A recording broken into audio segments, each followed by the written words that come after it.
Hello students, आज lecture number 2 chemistry in everyday life. ठीक है, तो आज के लेक्चर में we are going to discuss regarding the food, that food preservative part and cleansing action. ठीक है, लास्ट क्लास में हम लोग ने डिस्कस किया था रिगार्डिंग ड्रग इंटरैक्शन। जो पूरा पार्ट था वो ड्रग से ही रिलेटेड था, drug interaction part and different types of classification of drugs. और उसमें एक क्लासिफिकेशन को काफ़ी डिटेल में हमने डिस्कस किया था, फार्माकोलॉजिकल इफेक्ट को, जो काफ़ी ज़्यादा पॉपुलर है डॉक्टर्स के लिए। ठीक है, एनाल्जेसिक, एंटीपायरेटिक, एंटीहिस्टामाइंस, बराबर, और ट्रैंक्विलाइजर्स, एनाल्जेसिक, बराबर, ये सब। बाद में फिर anti fertility drug, antimicrobial, which are further classified as disinfectant, antiseptic, antibiotics. ठीक है, तो अब बात करते हैं आगे फूड प्रिजर्वेटिव्स के बारे में। नाउ केमिकल्स इन फूड, फूड प्रिजर्वेशन मतलब क्या है? फूड को संभाल के रखना, बराबर, फूड को स्पॉइल होने से बचाना। आपने देखा होगा घर में खाना बना के रखो, बराबर, अगर मान लो आपने फ्रिज में नहीं रखा है तो ये भी पॉसिबिलिटी है कि आफ्टर 10, 12, 13, 14, 15 आवर्स वो फूड खराब हो जाता है, बराबर, उसमें से एक अलग तरीके का स्मेल आने लगती है। ठीक है, आप उसे देखेंगे तो वाइट, वो काफ़ी स्टिकी फूड, अगर राइस वगैरह तो काफ़ी ज़्यादा स्टिकी हो जाते हैं ऐसे सब। ठीक है, तो मतलब वो क्या है, फूड धीरे धीरे स्पॉइल हो रहा है, उसके अंदर एसिडिफिकेशन हो रहा है फूड के अंदर। ठीक है, तो food preservation, it is the process of treating and handling of food so has to stop और प्रिवेंट द फर्मेंटेशन, बराबर, एसिडिफिकेशन और any other decomposition of food. Food preservations can be carried out by physical as well as chemical methods. Food preservative क्या होंगे? ऐसे substances, ऐसे chemicals जो इस food preservation के लिए हेल्प करें, उनको मैं बोलूँगा फूड प्रिजर्वेटिव्स। जैसे the substance which is capable of inhibiting और arresting the process of fermentation, जो फर्मेंटेशन के प्रोसेस को रोक दे, एसिडिफिकेशन होने से रोक दे। एसिडिफिकेशन कैसे? जैसे अपने अगर घर में मान लो रात को आपने दाल बनाया, दाल रख दिया, नेक्स्ट डे मॉर्निंग, बराबर, या फिर अराउंड नेक्स्ट डे के आफ्टरनून की बात करूँ मैं, अराउंड 1-2 PM लंच के टाइम पे अगर वो आप दाल देख बाहर रखा हुआ है, आपने उसको फ्रिज में नहीं रखा हुआ है, बाहर का टेम्परेचर अगर हाई है, मतलब समर सीजन चल रहा है, तो चांसेस हैं कि वो दाल खराब हो गया रहेगा, उसका टेस्ट जो होगा वो सार हो गया रहेगा एकदम। क्यों? क्योंकि वो दाल एसिडिफाई हो गया, बराबर, एसिडिफिकेशन हो गया, उसमें जो फूड था वो ऑक्सीडाइज होके एसिड की फॉर्म में कन्वर्ट हो गया, उसी को हम फर्मेंटेशन बोलते हैं, बराबर। और any other decomposition of food by the growth of microbes is called food preservative. मतलब फूड प्रिजर्वेटिव क्या होगा? ऐसा सब्सटेंस जो फूड प्रिजर्वेशन करे, ऐसा सब्सटेंस जो फर्मेंटेशन को प्रिवेंट करे, ऐसा सब्सटेंस जो एसिडिफिकेशन को प्रिवेंट करे, ऐसा सब्सटेंस जो फूड के डीकम्पोजिशन को प्रिवेंट करे, उसे मैं नाम देता हूं food preservatives. Chemicals in food preservative, need of food preservation, क्या जरूरत है, बराबर। नो डाउट इंडिया में ही नहीं, पूरे वर्ल्ड की मैं बात करूं तो ऐसे बहुत सारे लोग हैं स्टूडेंट्स जिनको फूड नहीं मिलता है। ठीक है, तो डेफिनेटली नीड तो है ही फूड प्रिजर्वेशन का। The food we eat must be of good quality and it should have its own nutritional value, but most often food get deteriorates and decay during its distribution and appetitic appeal. Therefore, it is very necessary to use different methods of food preservation to prevent spoilage of food from decomposition. बराबर, ऐसा ना हो कि food अपना nutritional value जो है उसका, वो न्यूट्रिशनल वैल्यू ही टोटली ख़त्म हो जाए, बराबर। इसके लिए there are some chemical substances, बराबर, और कुछ टेक्निक्स हैं जिनको हम यूज़ करते for the purpose of food preservation, बराबर। और फूड खराब क्यों नहीं होने देना है, मैंने पहले ही क्लियर कर दिया, बराबर, कि वर्ल्ड की इतनी ज़्यादा पॉपुलेशन है, बराबर, तो फूड सबको मिल सके, इसके लिए प्रिजर्वेशन बहुत ज़रूरी है। सेकेंड बात, उसका न्यूट्रिशनल वैल्यू मेंटेन हो सके, इसलिए भी फूड प्रिजर्वेशन बहुत ज़रूरी है। ठीक है, conditions favourable for microbial growth, बराबर, कौन सी कंडीशन में? मैंने जैसे आपको बोला था समर सीजन, बराबर, वहाँ पे तो समर सीजन बोलने का मतलब ये था कि सराउंडिंग जो टेम्परेचर होगा 35-40 डिग्री सेल्सियस का है, विच इज़ वेरी गुड, बराबर, उनके लिए काफ़ी लेविश टेम्परेचर है बैक्टीरिया माइक्रोबियल ग्रोथ के लिए। Suitable pH depends on type of bacteria, बराबर, high moisture content, low concentration of substrate, ठीक है। Next methods of food preservation, ऐसे तो हम दो टाइप में क्लासीफाई करते हैं, एक फिजिकल मेथड बोलते हैं हम लोग और एक हम लोग केमिकल मेथड बोलते हैं। Physical method, these methods include removal of microorganism by the use of high temperature, low temperature, drying and radiation, बराबर।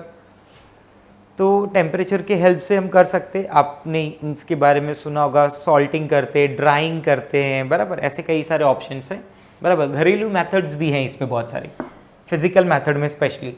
Chemical methods, in these methods food is treated with certain chemicals like common salt, sugar, antioxidant, emulsifiers, etc. Different physical methods of food preservation. Number one, by removal of heat, use of low temperature. Removal of heat, freezing from the food material, destroy or slow down the growth of microorganism. क्योंकि उनके लिए जो suitable temperature है ना, वो temperature है 35-40 degree Celsius का।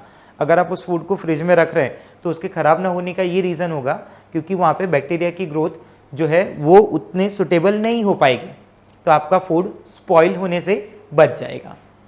तो removal of heat from the food material destroy और slow down the growth of micro organisms. Moreover, at low temperature, the chemical decomposition of food and enzymatic activities are also less. Therefore, it is very much essential to store food at lower temperature. This method is commonly used for preservation of milk, fruit, meat, and vegetables.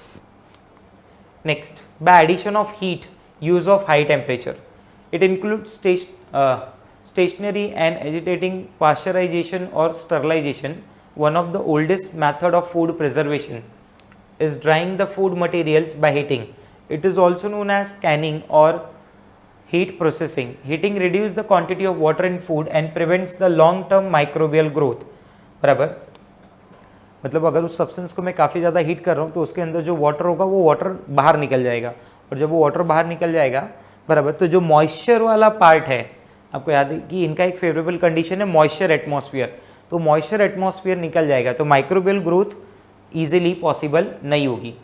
Commonly used for this method is commonly used for preservation of cereal grains such as wheat, jowar, maize, rice, different pulses. The early method of drying was by direct exposure to food to the sun rays, while in modern method it is carried out in ovens. बराबर, ovens वगैरह में carry करते हैं। या आपने कभी देखा हो कि घर में जो वीट वगैरह है उसे धो के उसके बाद फिर क्या कर रहे हैं, उसको ड्राइंग के लिए रख रहे हैं सनलाइट के सामने, तो उससे क्या होगा कि उसके अंदर जो वाटर है वो पूरे तरीके से बाहर निकल जाएगा और ये जो वीट है या जो ये पल्सेस हैं वो काफ़ी टाइम के लिए अच्छा बना रहेगा, बराबर। By removal of water, majority of food stuffs contain excess of water. Dehydration is the process by which surplus water is remove without changing the taste and the nutritive value of the food, बराबर। तो आपके पास option क्या है, आपको heat remove कर सकते हैं, आप एडिशन ऑफ हीट कर सकते हैं और आप रिमूवल ऑफ वाटर कर सकते हैं। ड्राइंग इसमें भी एक ऑप्शन है वापस से। Sun drying is the most common method of dehydration, ठीक है। Irradiation, in this method food is bombarded by high energy radiations like gamma rays और फास्ट मूविंग इलेक्ट्रॉन्स, जो क्या करते हैं, अंदर प्रेजेंट बैक्टीरिया फंजाई को किल कर देते हैं। आप ऐसा सोचो, by which bacteria, fungi and insects are killed. The major benefit of irradiation is that it can be used even after food is packaged and sealed. High energy electromagnetic radiations is used as it produces desired effects with respect to food and it does not induce radioactivity in food. This method is used in preservation of onions, potatoes, milk product and fruits. बराबर, काफ़ी ज़्यादा amount में potatoes हैं, बराबर, onions हैं, उनको store करके रखना है तो हम वहाँ पे क्या करेंगे, ये इलेक्ट्रोमैग्नेटिक रेडिएशंस पास करेंगे। ये इलेक्ट्रोमैग्नेटिक रेडिएशंस क्या करेगा, उनके अंदर प्रेजेंट बैक्टीरिया एंड ऑल को किल कर देगा, बराबर। तो उनका जो लाइफ है वो लाइफ स्पेन बढ़ जाएगा और काफ़ी दिनों के लिए वो अच्छे से अवेलेबल होगा। Chemical methods by addition of vinegar काफ़ी पॉपुलर मेथड है। The word vinegar is a French word derive from vinaigre which meaning are wine. 7 to 8% acidic acid, acidic acid से ही होता है वो विनेगर, वाटर के साथ में यूज़ करते हैं। It is use as a common preservation, बराबर, घर में आपके यूज़ होता है पिकल्स के फॉर्मेशन में, कैचअप के फॉर्मेशन में, बराबर। सॉस में अगर आप इन सबको ध्यान से देखेंगे तो इनमें काफ़ी अमाउंट ऑफ सॉल्ट भी ऐड किया जाता है, बराबर। वो सॉल्ट ऐड करने का रीज़न क्या होता है, ताकि इसमें ये जो भी सब्सटेंस है, जैसे आप पिकल फॉर्मेशन में यूज़ करते हैं, तो उसके ऊपर अगर आप सॉल्ट लगा रहे हैं तो उससे क्या होगा, उस सॉल्ट की हेल्प से वहाँ पे प्रोसेस होगा, अंदर जो भी वाटर प्रेजेंट है वो बाहर की तरफ खींचाएगा, बराबर। ऑस्मोसिस फेनोमेना होगा जिससे वाटर जो है वो बाहर निकल आएगा। वाटर जब बाहर निकल आएगा तो अगेन वही मॉइस्चर वाली जो कंडीशन है वो काफ़ी ज़्यादा कम हो जाएगी, ठीक है। तो this is one of the oldest method salting जो है of food preservation. In this method about 20% of salt is added in food. The high concentration, mark my statement, the high concentration of salt exert the high osmotic pressure and withdraw water from microorganism leading their death, मरने तक water बाहर निकलता है। It is used mainly in preparation of pickles of raw mango, lemon, chilies etc. and to preserve fish products, सूखा मच्छी जो है। Addition of sugar, बराबर। ज़्यादातर आपने जो पैक्ड फूड देखे रहेंगे उनके अंदर या तो सॉल्ट या तो शुगर, ये दोनों काफ़ी ज़्यादा अमाउंट में ऐड किए जाते हैं। रीज़न यही होता है कि वो एक्चुअली सॉल्ट और sugar as a preservative add किए जा रहे हैं, ठीक है। Addition of sugar has the same mechanism as addition of salt, but it takes much more sugar than the salt to produce same effect. In this method food to be preserve is cooked with sugar to the point of crystallization and the resultant mixture is stored in dry condition, बराबर। The concentration of sugar solution exert the high osmotic pressure and withdraw water from microorganism उनके किल होने तक। This method is used to preserve fruit squashes. Addition of chemicals, बराबर। Finally chemicals को भी add करके there are so many chemical preservatives, बराबर, जो food की nutrient value को बचा के रखते हैं। The growth of microorganism in food material can be prevented by adding certain chemicals. The most common preservatives are sodium benzoate as a preservative, salt of propionic acid, sorbic acid and potassium metabisulfite. The next is जो food के अंदर add किए जाते हैं जिन्हें बोला जाता है आर्टिफिशियल स्वीटनिंग एजेंट्स। आपने बहुत सुना होगा कि जो शुगर है वो शुगर के हम जो शुगर यूज़ करते हैं उसके पास एम्प्टी कैलोरीज होती हैं, बराबर। सो पीपल सजेस्ट, जो हेल्दी लाइफ वाले वो ऐसा सजेस्ट करते हैं कि आप instead of this using sugar आप यूज़ करो आर्टिफिशियल स्वीटनर्स, बराबर। दे हैव ज़ीरो कैलोरीज, बराबर। एम्प्टी कैलोरीज का मतलब ये था कि उनका कोई न्यूट्रिशनल वैल्यू नहीं है, बराबर, बट वो कैलोरीज बॉडी के अंदर तो ऐड हो जाएगी, बराबर। तो इसलिए बोलते लोग मीठा कम खाओ, ऐसा सब, ठीक है। तो आर्टिफिशियल स्वीटनिंग एजेंट्स वही हैं जो ज़ीरो कैलोरीज हैं बट आर्टिफिशियल स्वीटनर्स हैं, मतलब जो स्वीटनेस है वो वैसे का वैसा ही बना रहेगा, ठीक है। तो certain chemicals which do not occur in nature but synthesised in lab have sweet taste but no calorific value, बराबर। कोई कैलोरीफिक वैल्यू नहीं है, बट अगेन अगर आप इसे ज़्यादा यूज़ करते हैं ना तो is not good for health, ठीक है। तो इस वजह से आपको अगर ऑल्टरनेटिव ढूंढना ही है तो इंस्टेड ऑफ आर्टिफिशियल स्वीटनर्स ना आप कुछ नेचर के ही स्वीटनर्स में आप ऑल्टरनेटिव ढूंढ सकते हैं, ठीक है। जैगरी, बाद में फिर कई सारे ऑप्शंस हैं। एक कोकोनट का भी शुगर आता है, आप वो यूज़ कर सकते हैं, ठीक है। तो this are the chemical compound use as a substitute of sugar. They give sweetening effect to the food and enhance its odour and colour. They are usually non-carbohydrate. Example: saccharin, sucralose, aspartame. Saccharin, the artificial sweetener, was discovered by Konstantin Fallberg and Era Ramsin in 1879. It was an important discovery for diabetic patients. It goes directly through the human digestive system without being digested. At high concentration, it has an unpleasant bitter taste. Molecular formula of saccharin is C7H5 sulfur nitrogen oxygen 5. It is 550 times more sweet than sugar. It is used to sweeten the products like medicine, toothpaste, low calorie sweets, soft drinks, cold drinks, etc. बराबर। This is the structure of saccharin.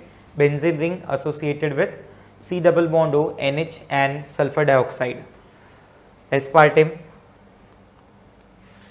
Other artificial sweetener is aspartame, which is about 100 times sweeter than the cane sugar. It is used only in cold foods as it is unstable at higher temperature. याद रखेंगे ये बात कि aspartame जो है it is used only for cold food, क्योंकि ये high temperature पे अनस्टेबल फील करता है, बराबर, यानी ब्रेक डाउन हो जाता है. It is methyl ester of dipeptide form from aspartic acid and phenylalanine sucralose is trichloro derivative of sucrose, बराबर, and artificial sweetener which is 600 times sweeter than cane sugar. At least remember कितने 100 time वो ज़्यादा sweet हैं. It is stable during cooking and does not provide calories. Artificial sweetener का best यही है कि वो कैलोरीज प्रोवाइड नहीं करते, बट लॉन्ग टर्म यूज में नहीं लाया जा सकता है. Elitame, one more artificial sweetener which is about 2000 times sweeter than the cane sugar. Hence, it is very very sweet and stable at higher temperature. Now, the next is antioxidant. Food को spoil होने से, oxidise होने से बचाने के लिए we use antioxidants. Antioxidant is a substance which when added to food retard or previous oxidative deterioration of food, बराबर, food के ऑक्सीडेटिव प्रोसेस को रिटार्ड कर देता है. Fats and oils are oxidize easily, बराबर, ऑयली फूड जो हो, बराबर, turn rancid and become unpalatable. Addition of antioxidant prevent their oxidation and prevent them from becoming rancid, बराबर. Mechanism of oxidation of food कैसे कि molecular oxygen है वो nascent form में कन्वर्ट हो रहा है और ये नेसेंट फॉर्म कंबाइन होता है फूड के साथ and that food get oxidise, बराबर, वो फूड ऑक्सीडाइज हो जाता है, स्पॉइल हो जाता है, बराबर. अब मैं अगर एंटीऑक्सीडेंट यूज़ करूँ जिसे हम लोग बोलते हैं BHT BHA, ब्यूटाइलेटेड हाइड्रोक्सीटोलिन और ब्यूटाइलेटेड हाइड्रोक्सी एनिसोल, ये ऐसे टाइप के एंटीऑक्सीडेंट है, बराबर, जो नेसेंट ऑक्सीजन से खुद को ही कंबाइन कर लेंगे और फूड को प्रिजर्व करेंगे, बराबर. And these antioxidants also reduce the rate of involvement of free radicals in the aging process. During oxidation of food, free radicals are generated. These antioxidant reacts with these free radicals and stop further oxidation of food. Those are butylated hydroxytoluene and butylated hydroxyanisole, बराबर. These are very popular. इनके structures आपको हमेशा याद रखने रहेंगे. Butylated hydroxytoluene के बारे में अगर आप बात करेंगे तो molecular formula C15H24O. The free radical formed by the reaction of molecule of fat and oxygen react with BHT to form BHT radical, which is rather stable due electron cloud of the benzene ring. BHT radical does not react further with molecule of fat, thus the chain reaction stop, बराबर. अगर मैं उस free radical को combine कर लूँ और मैं stable हो जाऊँ, बराबर, तो इसके बाद मेरा रिएक्शन किसी से होने वाला नहीं है. And that's why it prevents oxidation acidity of fats. It is used to preserve food odor, color and flavor. Similarly role है अपने पास butylated hydroxy anisole का भी. This is the structure of BHA anisole. The meaning of anisole is benzene ring containing OCS3, बराबर, benzene ring containing OCS3. Benzene containing OCS3 is called anisole. Benzene containing OCS3 will be called as anisole. OH group का मतलब है hydroxy, बराबर. Butylated, ये third butyl का जो group है इसे मैं ब्यूटाइलेटेड बोलता हूँ. तो this is the structure of butylated hydroxy anisole, ठीक है. This is the structure of butylated hydroxy anisole. Next is BHT. Second oxidant is butylated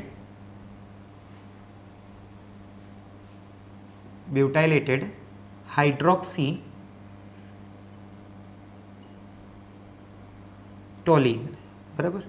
जो सेकेंड है वो है हमारे पास butylated hydroxy toluene. Benzene ring containing OH group, बराबर. ये बेंजीन रिंग है जिसके पास एक OH ग्रुप है और दोनों पोजीशंस पे CCS3 3 times CCS3 3 times bonded है, बराबर. हाइड्रोक्सीटोलिन, दिस इज CH3, बराबर. तो बेंजीन कंटेनिंग CH3 के पार्ट को मैं बोलता हूँ टोलिन, ऊपर वाले ग्रुप को मैं बोलता हूँ हाइड्रोक्सी OH ग्रुप को, और ये जो 2 टर्ड ब्यूटाइल अटैच है उसके लिए मैं वर्ड यूज़ कर रहा हूँ ब्यूटाइलेटेड, बराबर। Total number of carbon count करेंगे तो 3 और 1 4, यहाँ पे 4 8, 8 1 9, 9 और 6 15, C15। इसमें total number of carbon count करेंगे, रिंग का कार्बन 6 है, ये 4 है बराबर, और ये 1 है बराबर, 11।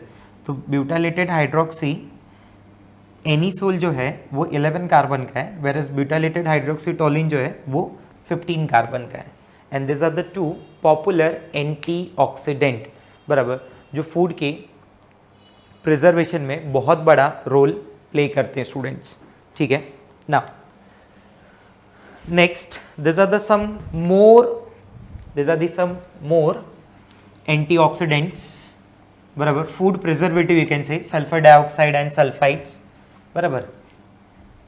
बट इनके बारे में इतना ज़्यादा आपको याद नहीं रखना है, ठीक है। अपना जो थर्ड पार्ट होगा, that third part is cleansing agents. आगे जो हम स्टार्ट करेंगे वो हम क्लिनजिंग एजेंट पढ़ेंगे अभी ना। और third part is cleansing agents, ठीक है।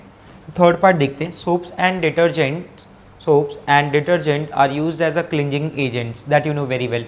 जनरली ये जो वर्ड है detergent is a term derive from the word detergere, means to wipe और clean, but nowadays word detergent is used for synthetic detergents, बराबर।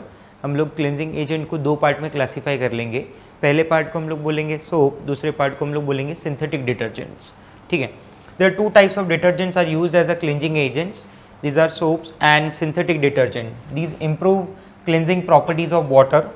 This help in removal of fats which bind other material to the fabric or skin. जो black colour का develop हो जाता है skin के ऊपर, बराबर, जिसे मेल बोलते हैं नॉर्मली, ठीक है।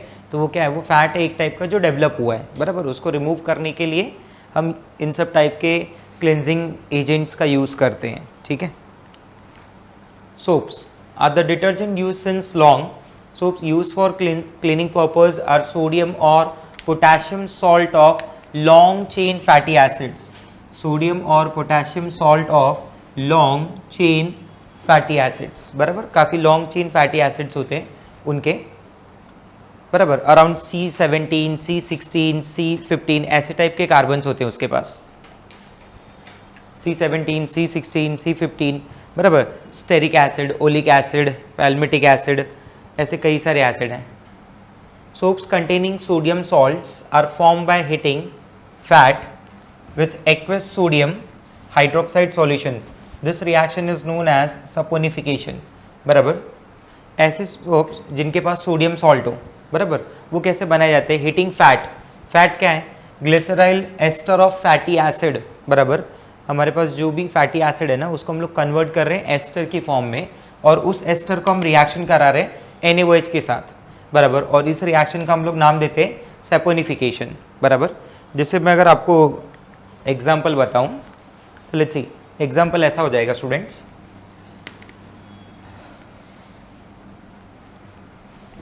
मेरे पास जो एसिड है ना वो है स्टेरिक एसिड। इन स्टेरिक एसिड का फॉर्मूला है C17H35, C17H35, C double bond O, single bond OH, C17H35, C double bond O, single bond OH, C17H35, C double bond O, single bond OH, बराबर। This is the formula for stearic acid, बराबर। ये आपका steric acid का formula हो जाएगा पूरा। अगर आपको बोलना होगा तो इसका फॉर्म होगा C18, total number of carbon 18, total number of hydrogen 36, बराबर। 17 1 18, 35 1 36, C18H36O2 फॉर्मूला है for stearic acid. When the stearic acid it reacts with glycerol, when the stearic acid reacts with glycerol, इसका जब रिएक्शन होगा किसके साथ, glycerol के साथ, CH2 CH CH2, बराबर, कंटेनिंग OH OH, और इधर आएगा OH, बराबर। चेक दिस, तो it result in formation of, now it result in formation of C, ऐसे बता रहा हूँ कि मान लो C17H35, C17H35, C17H35. बराबर. What when alcohol react with acid? Everybody knows alcohol when react with acid it forms ester. बराबर. तो यहाँ पे एक एस्टर जनरेट हो रहा है. ये एस्टर जो आपको ऑलरेडी यहाँ पे दिया हुआ है, glyceryl ester of stearic acid. Glyceryl ester of stearic acid का फॉर्मेशन कैसे हो रहा है? उसका फॉर्मेशन हो रहा है with the help of stearic acid, with the help of steric acid and glycerol, with the help of steric acid and glycerol. तो C17H35, C double bond O, single bond O, C double bond O, single bond O, C double bond O, single bond O, bonded with CH2, CH2. Check this. ऐसे बराबर. ये वो compound CH2, CH बराबर. It should be CH2 CH2 बराबर. Bonded with oxygen. Check this. C double bond O, C double bond O, C double bond O, C double bond O, C double bond O, C double C17H35, C17H35, C17H35 बराबर. मतलब process ऐसे हो रहा है कि सबसे पहले जो मेरे पास फैटी जो बड़े एसिड्स हैं, higher chain of carboxylic acids, those carboxylic acid reacts with these alcohol molecule glycerol, glycol बराबर टू फॉर्म देयर एस्टर्स. और जब एक बार एस्टर का फॉर्मेशन हो गया ना, तो ये एस्टर रिएक्ट करेगा NaOH के साथ बराबर to form sodium salt of higher fatty carboxylic acid.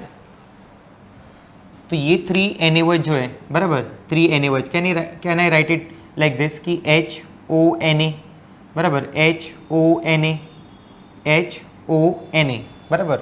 जो H पार्ट होगा ना, that H part goes along with the CH2O, इसके साथ बाहर निकल जाएगा बराबर. और जो बाकी का बचा पार्ट है C17H35, C double bond O, single bond ONA, C17H35, C double bond O, single bond ONA, C17H35, C double bond O, single bond ONA बराबर.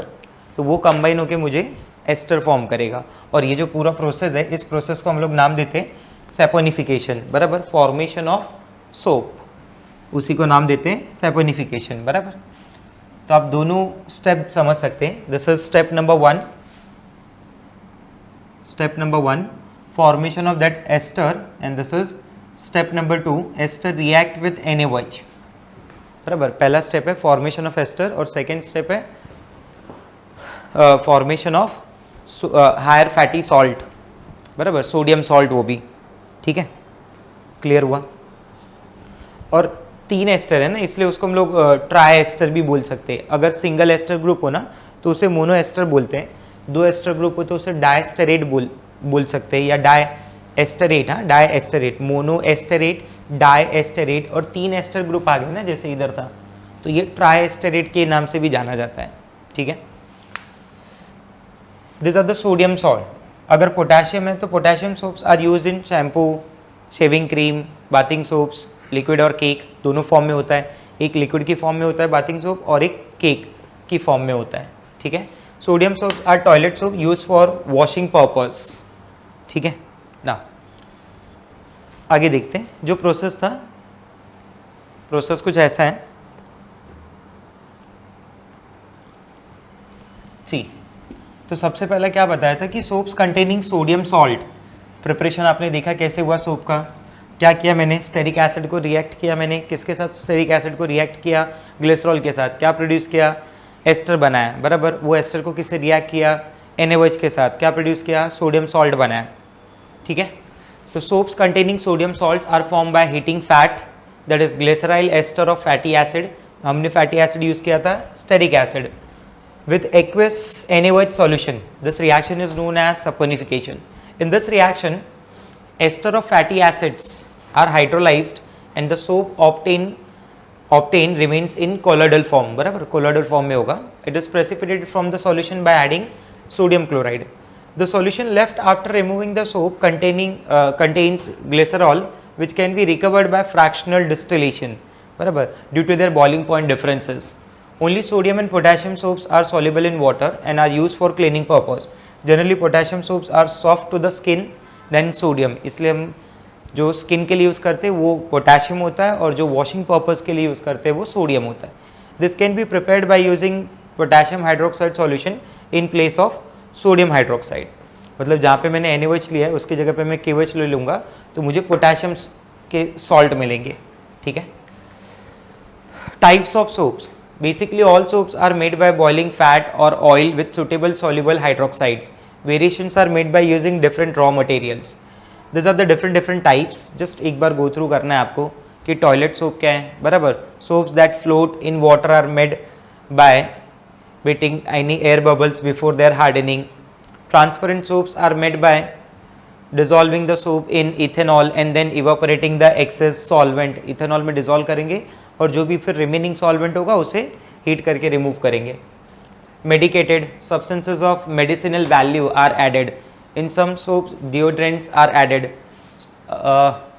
Shaving soaps जो है containing glycerol to prevent rapid drying. A gum called rosin is added while making them. It forms sodium rosinate which leathers well. Laundry soaps. Soap chips are made by running a thin sheet of melted soap, granules, powders. These are the different forms. Apart from this method of preparation, there is one more method of preparation where these higher fatty acids are directly react with NaOH. Soaps are also prepared by direct neutralization of fatty acid using NaOH or Ne2CO3. मतलब पहले के case में क्या किया था मैंने कि जो फैटी एसिड था उसे एस्टर बना के NaOH के साथ रिएक्शन किया था. बराबर. अभी क्या है जो एसिड है that directly react with NaOH. RC double bond OH. This is a higher fatty acid. React with the sodium hydroxide solution to give you RC double bond O single bond ONA, that is sodium salt of carboxylic acid.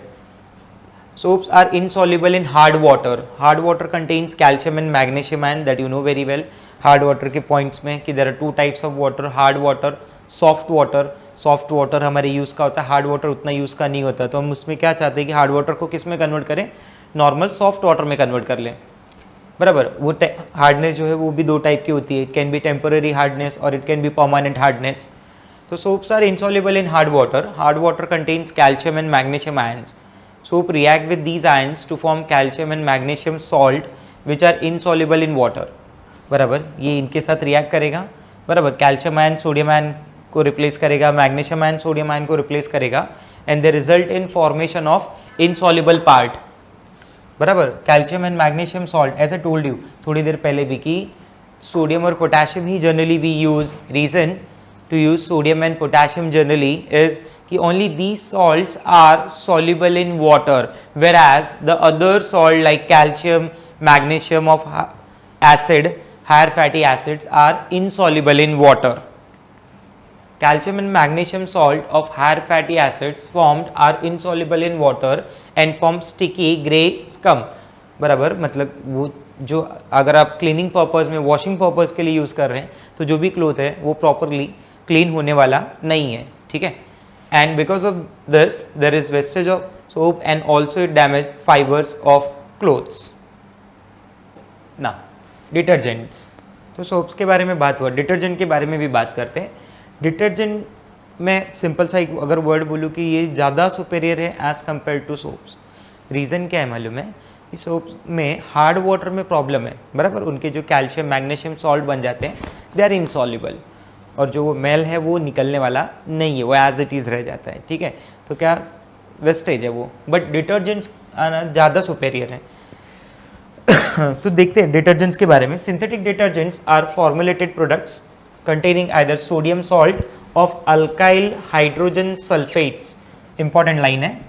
बराबर. These are sodium salt of alkyl hydrogen sulfate और sodium salt of long chain alkyl benzene sulfuric acid. बराबर. या तो long chain हो alkyl benzene.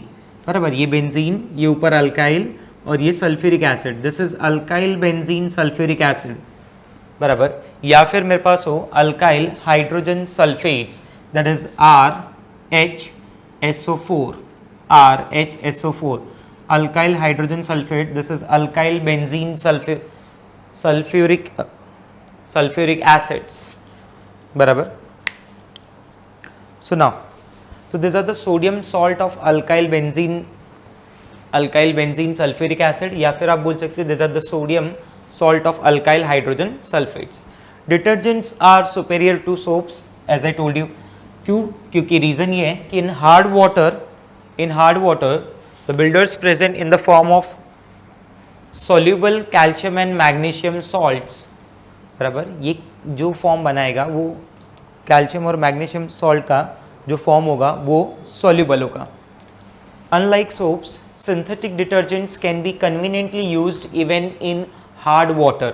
हम इसे use कर सकते हैं हार्ड वाटर में. This is due to the reason that calcium and magnesium salt of detergents like their sodium salts are also soluble in water. Hence, synthetic detergents do not form the white precipitates with hard water. They can also used in acidic solution. The reason being that unlike fatty acids, sulfonic acids are soluble in water. Synthetic detergents have one disadvantage. Unlike soaps, they are not completely biodegradable.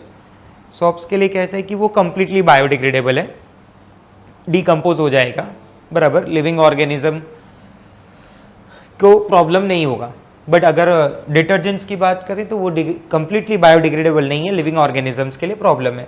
And there are 3 types of detergent: anionic detergent, cationic detergent and non ionic detergents, बराबर.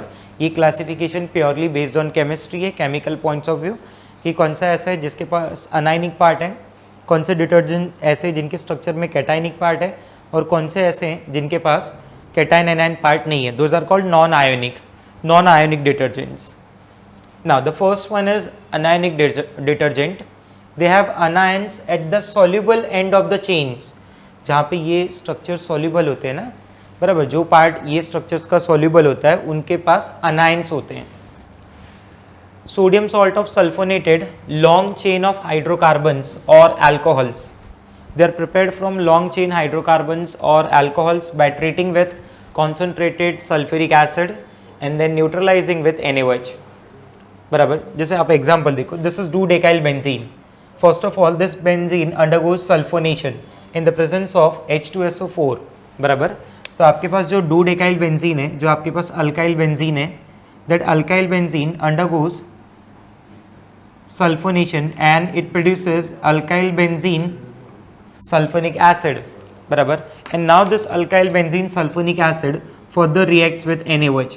ये SO3H acidic part है, NaOH जो है वो basic part है. Definitely it will produce salt SO3Na, Na positive, oxygen पे negative आ जाएगा, बराबर, along with water. This is your sodium salt of alkyl benzene sulphonic acid. अब वो सल्फोनिक एसिड एस्टर की फॉर्म में आ गया तो उसे सल्फोनेट बुलाएंगे, तो this is alkyl benzene sulphonate, बराबर. जैसे आपको याद हो तो अभी जो डिस्कशन किया था हमने कि these are alkyl, these are the sodium salt of alkyl hydrogen sulfates or sodium salt of long chain alkyl benzene sulfuric acid. This is long chain of alkyl benzene sulfuric acid where that R part is 2-decyl. It means that contain 12 carbon atoms. 12 carbon atoms का part है वो, ठीक है. ये reaction है उसकी. In a similar way, if you have alcohol, lauryl alcohol that react with acid, give you lauryl hydrogen sulfate, which on further reaction with NaOH give you sodium lauryl sulfate, बराबर. This is your long chain. ये long chain है carbon की जिसके पास 12 carbons present है, बराबर. तो ये जो पार्ट है ना, इसी पार्ट को हम डिटर्जेंट के नाम से बुलाते हैं, और उसका जो एंड सॉल्यूबल होगा उस एंड के नाम पे उसको उस टाइप का डिटर्जेंट बोलते हैं. जैसे यहाँ पे अनायन वाला जो एंड है, SO3 माइनस वाला एंड, दैट इज सॉल्यूबल, तो मैं इसे बोलूँगा कि ये अनायनिक डिटर्जेंट है. The anion part of detergent takes part in cleansing action. They are used in toothpaste and in the house for cleansing purpose.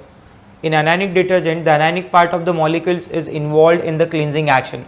Sodium salt of alkyl benzene sulfonates are an important class of anionic detergent. They are mostly used for household work. Anionic detergent are also used in toothpaste. वही same line है. Now, the second part is cationic detergent. Cationic detergent मतलब जो long chain alkyl का जो main part है जो reaction में involve होता है, बराबर, वो पार्ट कैटायन की फॉर्म में, ठीक है। Cationic detergents are quaternary ammonium salt of amines. What do you mean by quaternary ammonium salt of amines, बराबर, यू नो वेरी वेल, ये अमोनिया बोला जाता है NH3, बराबर। When one hydrogen is remove with one alkyl, when one hydrogen is removed with one alkyl, this is 1 degree amine, and when two alkyl groups are attached, this is 2 degree amine, when 3 alkyl groups are attached, then it is 3 degree amine, बराबर। और जब 4 alkyl group अगर मैं attach कर दूं तो उससे बोला जाएगा quaternary ammonium salt, R R R R, बराबर। ये जो R4N प्लस वाला पार्ट है, this is quaternary ammonium salt, बराबर। और ये पूरा कैटायनिक पार्ट है, इसके साथ में कोई अनायन अटैच होगा, ठीक है। तो this are the quaternary ammonium salt of amines with acetates, chlorides, acetate that negative part CH3C double bond O, single bond O, minus, बराबर। मतलब ये जो पॉजिटिव पार्ट है मेरे पास कैटायन का, उसके साथ में acetate is present. Cation is quaternary ammonium salt, अनायन is acetate. Cation is quaternary ammonium salt, anion is chloride, cation is quaternary ammonium salt, anion is bromide, ठीक है। cationic part possesses a long hydrocarbon chain, बराबर। ये जो RR group है ना, इसमें जो R group होगा, कोई 1-2 R ग्रुप, एक बड़ा अल्काइल चेन होगा, बराबर, काफी बड़ा अल्काइल चेन होगा, and long hydrocarbon chain and a positive charge on nitrogen atom that you can see. Nitrogen generally it forms 3 bond only, but जब नाइट्रोजन अपना 4th बॉन्ड बनाएगा तो उसके लिए वो अपना लोन पेयर इन्वॉल्व करता है, बराबर, डोनेट करता है, and that is why nitrogen will carry positive charge which is eight the soluble end of the chain. This is, ये पूरा का पूरा चेन है, ये वो हायर चेन, वो हायर अल्काइल ग्रुप, बराबर। अल्काइल ग्रुप नंबर 1 मैं इसे कंसिडर कर सकता हूँ, this is group number 1 R1, ये हो गया मेरा ग्रुप नंबर 2 R2, ये हो गया मेरा ग्रुप नंबर 3 R3, ये हो गया मेरा ग्रुप नंबर 4 R4। ये पूरा का पूरा cationic quaternary ammonium salt present with chloride, present with chloride, बराबर। Now total number of carbon कितने इसमें, 14, 15, 16। स्ट्रेट चेन में कार्बन है, स्ट्रेट चेन में कार्बन है, तो मैं अल्काइल के नाम में वर्ड यूज करूंगा N, तो ये पूरे ग्रुप का नाम हो जाएगा N।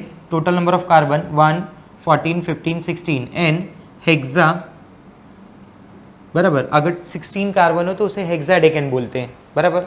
बट अगर वही कार्बन प्रेजेंट हो in the form of alkyl, then it will be called as हेक्साडेकाइल।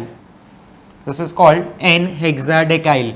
Methyl, methyl, methyl, बराबर, tri methyl, N hexadecyl tri methyl, बराबर, followed by word ammonium chloride, ammonium chloride, बराबर। तीनों group एक जैसे, इसलिए उसको methyl, methyl, methyl, tri methyl बोला है। और ये स्ट्रेट चेन है, इसलिए वहाँ पे प्रीफिक्स में N यूज़ किया मैंने, clear.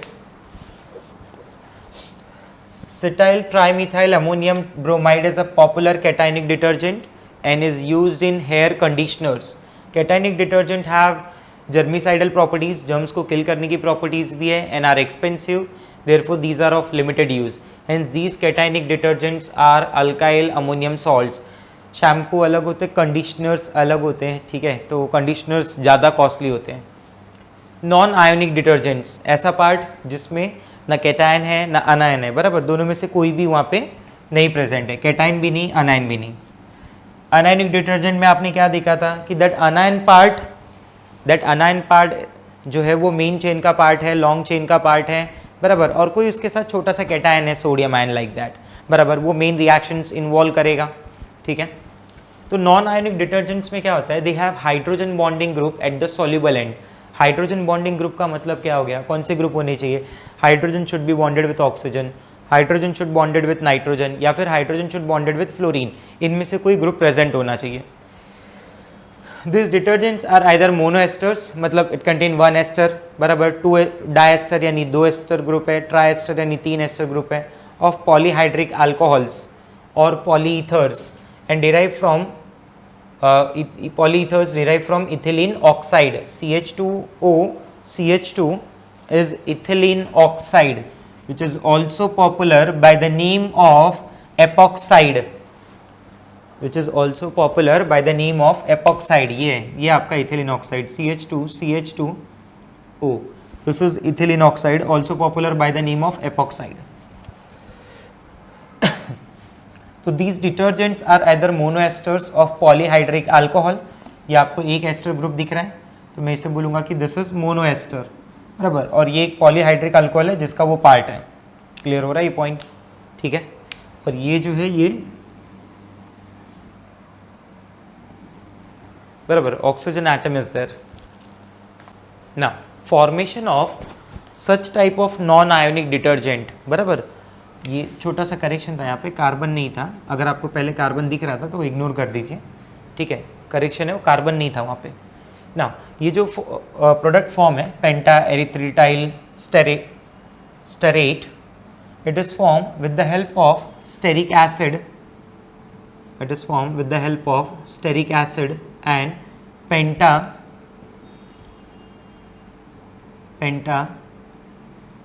erythritol that all represent alcohol. Now this steric acid is C17H35 C double bond O single bond OH. You can write it as CH3. Definitely terminal जो होगा वो CH3 होगा, बाकी ये straight chain होता है. CH2 16 time, that CH2 16 time clearly indicates कि जितना टाइम दिया हुआ है ना उतना टाइम आप स्ट्रेट चेन में उसको एक्सपांड कर लो, बराबर. फॉलोड बाय, नाउ ये चेक कर लो 16 और ये 117, 16 इंटू 2 32, 32 प्लस 3 35. तो आप C17H35 लिखो या फिर आप CH3 CH2 16 लिखो, एक ही मीनिंग है. C double bond O single bond OH.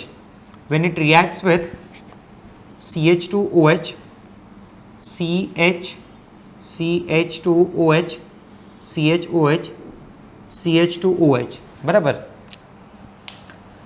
When it react with this compound, बराबर, ये कंपाउंड से जब उसके रिएक्शन होंगे 5 कार्बन वाला कंपाउंड पेंटा एरिथ्रिटॉल, बराबर, तो इट रिलीज वाटर मॉलिक्यूल. वही सिमिलर जैसा हमेशा होता है वैसे ही ये रिलीज करेगा वाटर मॉलिक्यूल को, बराबर.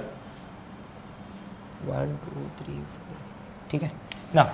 It releases water molecule and give you structure like CH3 CH2 16 C double bond O CH2 CHOH CH2OH CH2OH, बराबर. दिस इज द स्ट्रक्चर, बराबर. एक सेकेंड ना, ये स्ट्रक्चर थोड़ा ऐसा है. दिस इज C 5 कार्बन है ना, CH2OH, बराबर. दिस इज CH2OH, बराबर. और स्ट्रक्चर में ना आप ये चेंजेस लेके आना. कार्बन एक्चुअली बॉन्डिंग बराबर नहीं आया है यहाँ पे स्ट्रक्चर में. आप स्ट्रक्चर ऐसे ही, ये स्ट्रक्चर है उसका, ठीक है. बॉन्डिंग में थोड़ा चेंजेस है, कार्बन थोड़ा शिफ्ट हो गया था जो मैंने हटा दिया था बाद में. CH3 CH2 16 C double bond O CH2, then there will be carbon carbon carbon carbon, और इस कार्बन को CH2OH कनेक्ट होगा. तो टोटल जो कार्बन है ना उन कार्बन का नंबर 5 होगा मेरे पास वहाँ पे. आया समझ में आपको मेरा बात? क्लियर हुआ? तो this is non ionic detergent, बराबर. अब यहाँ पे आप देखेंगे ना तो आपके पास CH2OH है, बराबर, जिसका ऐसा एंड है जो हाइड्रोजन बॉन्डिंग दे रहा है. They have hydrogen bonding group at the soluble ends of the chain, where R is a chain of 11 to 17 carbon atom and N vary from 8 to 12. ये जो ओवरऑल उसका रिप्रेजेंटेशन है. They are mainly used for washing vessels. The mechanism of all these detergent is same as soaps. Steric acid when treated with polyethylene glycol forms non-ionic detergent. This steric acid reacts with polyethylene glycol to give you non-ionic detergent. ये steric acid है और ये penta-erythritol से react हो रहा है.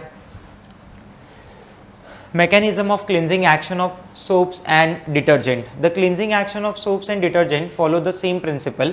Soaps and detergent consist of 2 parts. उनके structures को आप देखेंगे ना तो उनके पास बेसिकली 2 पार्ट मिलेंगे. एक पार्ट ऐसा होगा जो प्योरली नॉन पोलार नेचर का होगा और दूसरा पार्ट ऐसा होगा जो पोलार नेचर का होगा, बराबर. आप सिंपल सा बात याद रखिए, like dissolves like, polar will dissolve polar, non polar will dissolve non polar. Polar के पास, नॉन पोलार्ड के पास. Non polar part which consist of a long chain, non-polar part which consists of a long chain hydrocarbon. You know very well hydrocarbon, जैसे अगर मैं बात करूँ alkane, तो अल्केन जो हाइड्रोकार्बन की चेन है डेफिनेटली वो नॉन पोलर है, बराबर. तो ऐसा चेन आपको ढूंढना होगा स्ट्रक्चर में. It is called non polar tail. Now this part is insoluble in water. Remember this part is insoluble, like dissolves like rule, but soluble in oil and grease. These is also called water repelling or hydrophobic part. Hydro word stands for water, phobic word stands for heat. ऐसा part जो water को heat करता हो, ठीक है. An ionic part which consist of carboxylate ion, बराबर. कहीं कहीं पे आपको C डबल बॉन्ड हो CO माइनस दिखा है, कहीं पे आपको S डबल बॉन्ड हो S डबल बॉन्ड हो डबल बॉन्ड हो O माइनस दिख रहा है, बराबर. सल्फाइड आयन का पार्ट, तो जो पार्ट जिसपे नेगेटिव चार्ज जनरेट हो रहा है, बराबर, जिसपे पॉजिटिव चार्ज जनरेट हो रहा है, that is your polar part, बराबर. N ionic part, simply you can say ionic, charges generate हो रहे हैं मतलब आयोनिक पार्ट है. तो N ionic part which consist of carboxylate ion, बराबर, इन केस ऑफ सोप्स और सल्फोनेट्स और sulphates, in case of detergents, this is called polar head. It is soluble in water but insoluble in oil or grease. उल्टा, non ionic, non polar dissolve in non polar, ionic polar dissolves in polar. दोनों point उसी के based हैं. The ionic part is called water attracting or hydrophilic part. That hydro word stands for water, philic word stands for to love. ऐसा part जो water को love करे, that is hydrophilic. And hydrophobic is that part जो water को heat करे, water को repel करे अपने आप से. These two parts of soaps and detergents may be represented as this. This is the polar part. ये आपका पोलर पार्ट है, बराबर. ये आपका पोलर पार्ट है जो मैं आपको बता रहा था थोड़ी देर पहले अभी, बराबर. और ये जो अल्काइल चेन है, बराबर, this alkyl chain is non polar part, water repelling part, बराबर. आप उसे नॉन पोलर टेल बोलो, वाटर रिपेलिंग बोलो, या फिर आप उसे हाइड्रोफोबिक पार्ट बोलो, एक ही मीनिंग है, बराबर. या फिर आप इसे हाइड्रोफिलिक पार्ट बोलो, बराबर, एक ही मीनिंग है, बराबर. तो for simplicity soaps and detergents में बी रिप्रेजेंटेड एज दिस, बराबर. ये यहाँ से लेके यहाँ तक का ये पूरा part, this whole part is non polar part, बराबर. योर CH2 को बॉन्ड लाइन नोटेशन, मतलब CH2 को रिप्रेजेंट कर दिया गया स्ट्रेट लाइन में, और उनका कार्बन का एंगल sp3 कार्बन है 109 डिग्री होता है, इसलिए बेंट फॉर्म में भी रिप्रेजेंट कर सकते हो आप. Check this. Clear? Now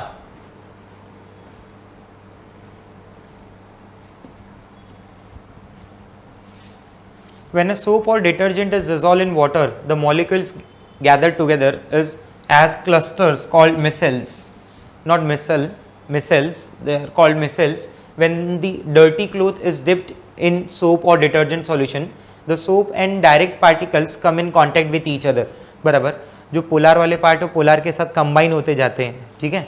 non polar का पार्ट बाहर रह जाता है. The non polar tails of the soap begin to dissolve in non polar oil और grease, while the polar head part remains directed in water, बराबर. As more and more soap particle enter the grease, each fat or oil particle is surrounded by a number of negatively charged ends, बराबर. आप पहले ये diagram देख लें ऐसा. मिसल formation का part है, बराबर. Hydrophilic carboxylate group interact with water molecules. जो मेन पार्ट होगा ना वो पोलर पार्ट होगा, वो वाटर के साथ कंबाइन हो जाएगा. और जो दूसरा आपका हाइड्रोफोबिक पार्ट है, बराबर, दैट अल्काइल चेन पार्ट, बराबर, वो किसके साथ में आ रहा है? ऑयल और ग्रीस जो भी आप यूज़ कर रहे हो उसके साथ में आ रहा है. Hydrophobic long non polar hydrocarbon chain does not interact. The hydrocarbon chains cluster together forming called micelles. In the micelles the carboxylate groups form a negatively charge spherical surface. ये पूरा नेगेटिवली चार्ज स्फेरिकल सरफेस बना रहे वो लोग, बराबर. With the hydrocarbon chains inside the sphere, बराबर. ये पूरा स्फीयर आप देखेंगे ना, ये यहाँ से लेके यहाँ तक, बराबर. ये पूरी नॉन पोलर चेन यहाँ पे क्या हो गई? जमा हो गई है, बराबर. और ये पूरा एक क्लस्टर बना रहे हो C double bond O minus ion का. with the hydrocarbon chains inside the sphere being negatively charged, soap missiles repel each other and remain dispersed in water. ठीक है, वो वाटर के अंदर जो है फैला हुआ रहेगा. हाँ, अब ये पीछे के पार्ट पे आते हैं कि ये क्या लिखा हुआ था. देखो, soaps and detergent consist of a large hydrocarbon tail, वो आपने देखा already, with negatively charged head. The hydrocarbon tail is hydrophobic definitely and negatively charged head is hydrophilic. One part is water repellent and the other part is water attracting. The dirt in the cloth is due to the presence of dust particles in fat or grease which stick to the cloth. When a soap or a detergent is dissolved in water, जब आप soap या detergent को water के अंदर dissolve कर रहे हो, the molecules gather together as clusters.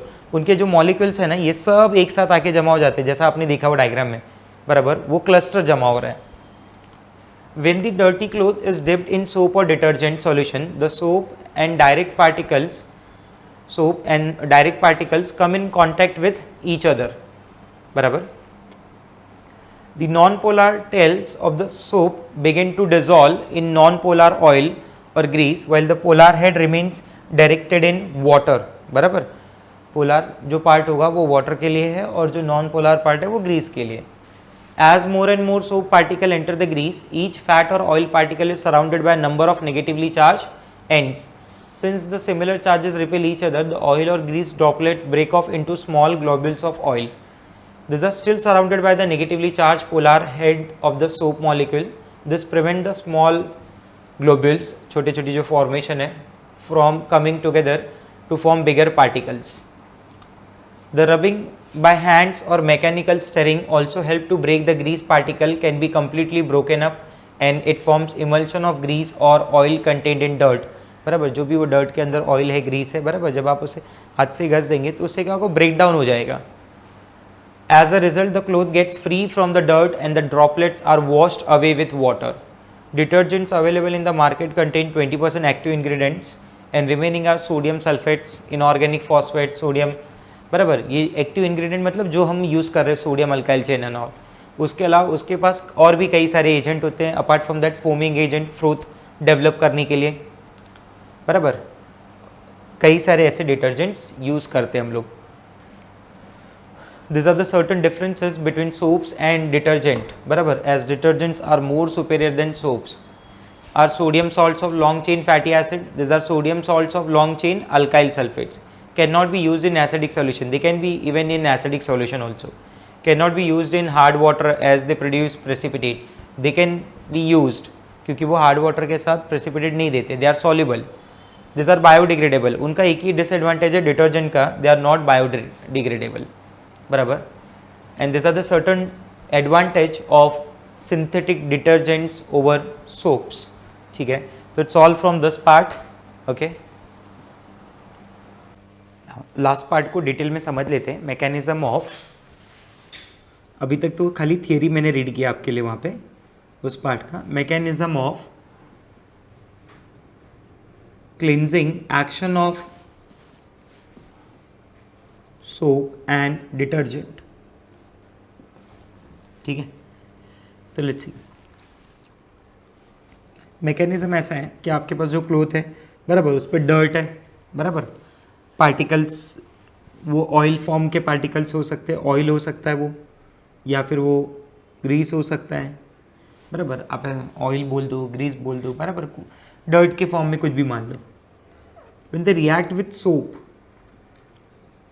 बराबर, when they react with soap, soap में ना और डिटर्जेंट में देयर आर टू पार्ट्स, बराबर. One is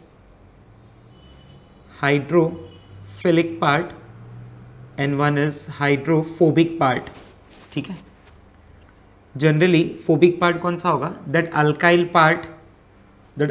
part is hydrophobic and that cation anion part जो है ना, that polar part is hydrophilic. Alkyl parts are generally non polar in nature, you know very well. Hydrocarbon chain है ना उनके पास, वो hydrocarbon chain क्या होती है, नॉन पोलर होती है. जो हाइड्रोफिलिक पार्ट है ना, that is water loving, you can से, बराबर, जो वाटर के साथ कंबाइन हो जाएगा इजीली. हाइड्रोफोबिक पार्ट जो है वो वाटर रिपेलेंट है, बराबर, बट वो ऑयल या ग्रीस की तरफ अट्रैक्ट होता है, ठीक है ना। अगर मैं ऐसे अरेंजमेंट दिखाऊं तो आप ये सोचो कि ये जो हेड पार्ट है, this head part is hydrophilic part, water loving part, that head part is hydrophilic part, और ये जो टेल पार्ट है ना, this tail part is hydrophobic part, that tail part is hydrophobic part, ठीक है ना। Basically what happens कि ये जो ऑयल या ग्रीस, बराबर, ये जो है डर्ट, जब सॉल्यूशन आपने सोप को किसके साथ ले लिया, वाटर के साथ, वो एक्वस सॉल्यूशन बन गया। जैसे वो एक्वस सॉल्यूशन बनेगा ना, तो ये जो पार्ट है हाइड्रोफोबिक पार्ट, ऑयल ग्रीस की तरफ अट्रैक्ट होने वाला पार्ट, वो इस तरीके से आ जाएगा इसके पास। Check this,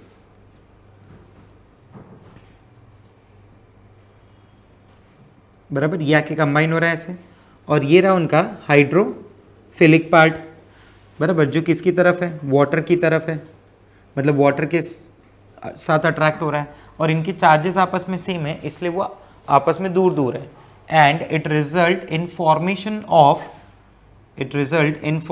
of a cluster. ये वो क्लस्टर है जिसका बात कर रहे थे हम लोग, बराबर, and this cluster is called micelle. इस क्लस्टर को मिसेल के नाम से बुलाते हैं, बराबर। अब इसका क्या होना जरूरी है, इसका ब्रेक डाउन होना जरूरी है, बराबर, इसका ब्रेक करना जरूरी है। तो जो हम हाथों से ऐसे घसते हैं या मशीन में जो प्रेशर ऐसे लगता है, उससे क्या होगा कि ये मिसेल पूरा का पूरा ये डर्ट पार्ट को लेके रिमूव हो जाएगा वाटर के साथ। ये मिसेल वाटर के साथ क्या हो जाएगा, पूरा का पूरा पार्ट रिमूव हो जाएगा, और ये पार्ट रिमूव हो गया, दैट ऑयल ग्रीस, बराबर, डर्ट हट गया, मतलब वो क्या हो गया, क्लीन हो गया। दिस इज ओवरऑल एक्शन, बराबर, of cleansing action of soap and detergent.